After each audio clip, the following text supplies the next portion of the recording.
नमस्कार, दैनिक shift time में आप सभी का बहुत बहुत स्वागत है। हम बार बार कहते हैं रिश्ते बनाना कोई गलत बात नहीं है, पर रिश्तों की मर्यादा को लांघना वो गलत है जिससे समाज भी कभी एक्सेप्ट नहीं करता है। आए दिन आप खबरें सुनते हैं कि पति ने पत्नी को मार डाला, पत्नी ने पति को ड्रम में डालकर मार डाला, पति ने पत्नी को उसके टुकड़े करके कुकर में उबाल कर उसे जंगल में फेंक दिया, बॉयफ्रेंड ने अपनी गर्लफ्रेंड को मरवा डाला और गर्लफ्रेंड ने अपने बॉयफ्रेंड के साथ उसका कत्ल करवा डाला। आए दिन इस तरह की खबरें आती हैं और एक एक्स्ट्रा मैरिटल अफेयर का एक चलन बन चुका है। चाहे पुरुषों की बात करें चाहे महिला की, कोई किसी से कम नहीं है। ज़रा सी घर में दिक्कत हुई तो सोशल मीडिया एक प्लेटफॉर्म है और उस प्लेटफॉर्म का जहाँ पर अच्छा उपयोग होता है वहीं पर दुरुपयोग भी होता है। उसी के माध्यम से महिला क्या पुरुष क्या वहीं पर अपने दोस्त बनाते हैं और दोस्त बनाते बनाते वो रिश्ता इस कदर हावी हो जाता है कि आने वाले समय में उनके घर में परेशानी हो जाती है। वो सीमाओं को जब लांघते हैं तो पब्लिकली भी वो आ जाते हैं। आए दिन इस तरह की चीज़ें देखने को मिल रही हैं। पर एक ऐसा वाक़या जिसे सुनकर आप भी हैरान हो जाएंगे। इसमें पति ने अपनी पत्नी पर आशंका थी और जब उसे पता चला कि उसकी पत्नी का किसी और से एक्स्ट्रा मैरिटल अफेयर चल रहा है, जो समय आप तस्वीर अपनी मोबाइल स्क्रीन पर देख रहे हैं, उन्होंने उसकी जान नहीं ली, उसके टुकड़े नहीं किए और ना ही कहीं कंप्लेन कराई। उन्होंने अपनी पत्नी का नाक काट डाला और उसके बाद खुद ही उसे अस्पताल में भर्ती करवाया। जनता जितनी भी हमें देख रही है, क्या ये कदम सही है? ज़रूर कमेंट बॉक्स में आप राय रखिए। पूरी घटना आपके साथ साझा करेंगे। हरदोई में पत्नी बार बार मायके के बहाने अपने बॉयफ्रेंड से मिलने जाती थी, जिसके बाद गुस्से में आकर पति ने अपनी पत्नी का नाक काट दी। पत्नी का किसी एक लड़के के साथ अफेयर था और इसकी जानकारी उसके पति को पूरी तरह से लग गई। इसी की वजह से जब पत्नी फिर से अपने मायके जाने की ज़िद करने लगी तो पति ने गुस्से में आकर अपनी पत्नी का नाक काट डाला और यही नहीं बल्कि फिर बाद में उसे ले जाकर अस्पताल में भर्ती भी करवाया। यानी कई जगहों पर पति भी परेशान हो जाते हैं, लाचार हो जाते हैं, बेबस हो जाते हैं, उनके पास कोई रास्ता नहीं रहता। और कई जगहों पर पत्नियां भी लाचार हो जाती हैं, बेबस हो जाती हैं, कई बार तो ऐसा होता है या पति सही हो तो वो कानून का दरवाज़ा खटखटाता है, पुलिस स्टेशन जाता है, उन्हें वहाँ पर इंसाफ नहीं मिलता तो वो कोई बड़ा कदम उठा लेते हैं, अपने आप को नुकसान पहुँचाते हैं या पत्नी को।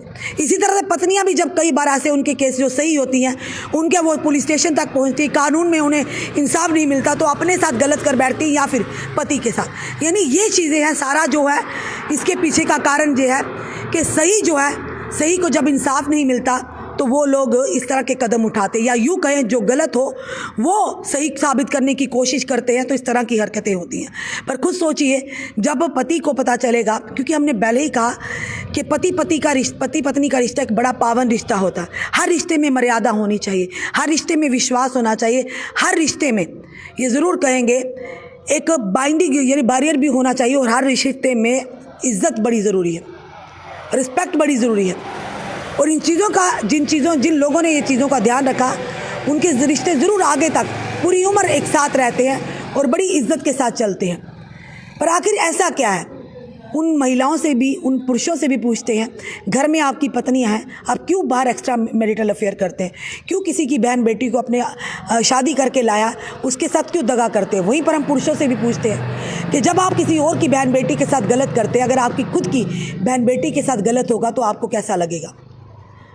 और कई बार मजबूर होकर इस तरह के कदम उठा, भले ही ये गैर कानूनी कदम है, पर कई बार बड़ा हादसा होते होते छोटे हादसे तक ही रुक जाता है। हमने ये घटना अब तक इसलिए लाई, चाहे किसी भी एरिया की घटना हो, पर इन चीज़ों से हमें सीख लेनी होगी।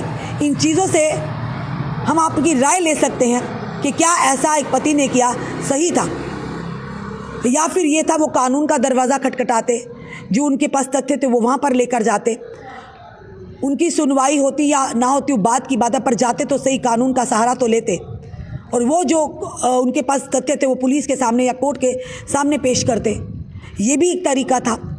या उन्होंने ये सोचा कि नाक ही काट दूंगा, किसी के तरफ ये आकर्षित नहीं होंगी और इन्हें सबक मिलेगा। क्या ये दोनों तरीके, दोनों में से कौन सा तरीका अपनाना चाहिए, चाहे वो महिला हो या पुरुष हो। समाज में लगातार हम ऐसी चीज़ें, यानी हम अच्छी चीज़ों की कामना करते हैं, पर हम समाज को क्या परोस रहे हैं, इस पर भी ध्यान देना ज़रूरी है। यहाँ पर गलत चीज़ों को बड़े सारे लोग सपोर्ट करने आ जाते हैं, बार बार हम खबरें भी करते हैं, और सही चीज़ों को लोग कटाक्ष करते हैं, सही चीज़ों पर लोग टिप्पणियां करते हैं, और जब भी कोई अच्छी बात सामने लाने की या उस पर गलत चीज़ पर रोक लगाने की कोशिश करते हैं, हमारे समाज की एक बड़ी गलती है, समाज उसे धर्मों में, जातियों में बांट देता है।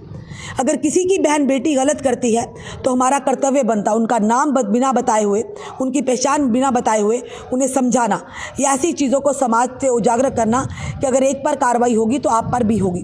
पर कुछ लोग हैं अपनी हर जगह राजनीतिक रोटियां सेकते हैं और ये सोचते हैं कि दूसरों की बहन बेटी उन पर राजनीति करते हैं। शर्म आनी चाहिए ऐसे लोगों को भी। अगर वो उनकी जगह आपकी बहन बेटी गंदे अश्लील वीडियो बनाते हैं तो आप उन्हें क्या वाहवाही करेंगे? क्या उन्हें भी जात पात में बांटेंगे? बिल्कुल भी नहीं। हमें उम्मीद है कोई भी ऐसा नहीं चाहता होगा। फिर जब दूसरों की बहन बेटियां ऐसा करती हैं, उन्हें रोकने के बजाय, उन्हें समझाने के बजाय, काउंसलिंग करने के बजाय आप उन्हें जात पात में बांटेंगे, उन्हें एक जातिवाद का इशू बनाने की कोशिश करेंगे, तो धिक्कार है आप जैसे लोगों की सोच पर, धिक्कार है आप जैसे लोगों पर। एक बार करके देखिए, अपनी बेटियों को कहिएगा वैसी वीडियो बनाइएगा, जम्मू की हो चाहे किसी भी क्षेत्र की हो। जहाँ तक लोग कहते हैं कि बॉलीवुड को मना कीजिए, वो कीजिएगा, वहाँ पर सेंसर बोर्ड है।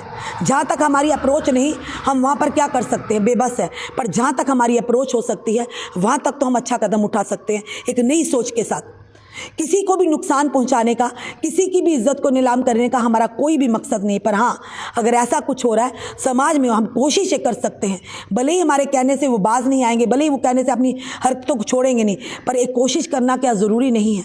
कल को वही चीज़ें भगवान ना करे आपकी खुद की बहन या बेटी करेगी, तो क्या आपके ये अल्फाज होंगे कि जाति गरीब को देखकर ऐसा किया?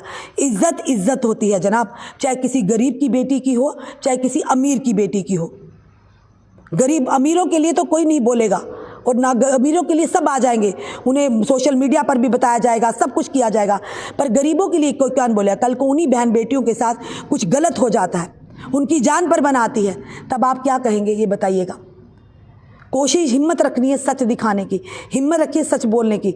जहाँ पर गलत हो उसका खुलकर विरोध कीजिएगा, और ख़ास करके जब हमारी जम्मू कश्मीर की बहन बेटियों की बात हो, क्योंकि हमारे घर में भी है, आपके घर में भी बहन बेटियाँ हों।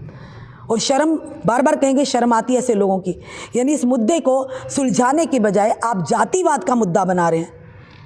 लानत है आपकी ऐसी सोच पर, इसमें भी आप जातिवाद ढूंढ रहे हैं। भगवान ना करे कल तो आपकी बहन बेटी पर इस तरह की कोई आपदा आन पड़े, या वो ऐसे गलत रास्ते पर चल पड़े, तब भी आप आ जाइएगा सोशल मीडिया पर जातिवाद को लेकर। सोच को बदलिए, तभी देश आगे बढ़ेगा। बार बार कहते हैं हम कि सोच को, जब तक जिस देश का, जिस क्षेत्र का सोच नहीं बदलेगी, हम भले ही 21वीं सदी में, पर हमारी सोच वही पिछड़ी हुई है।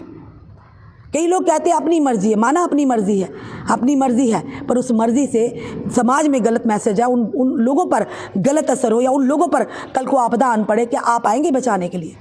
ये बड़ा सारा सवाल रहेगा। इसीलिए हम कहते हैं रिश्ते बनाना कोई गलत बात नहीं है, रिश्तों की गरिमा को मत लांघिएगा। फिलहाल जो भी जनता इस समय देख रही है, अपनी राय ज़रूर कमेंट बॉक्स में रखिएगा और इस वीडियो को शेयर कीजिएगा। जुड़े रहिए हमारे साथ अगले अपडेट के लिए। जय हिंद, जय भारत।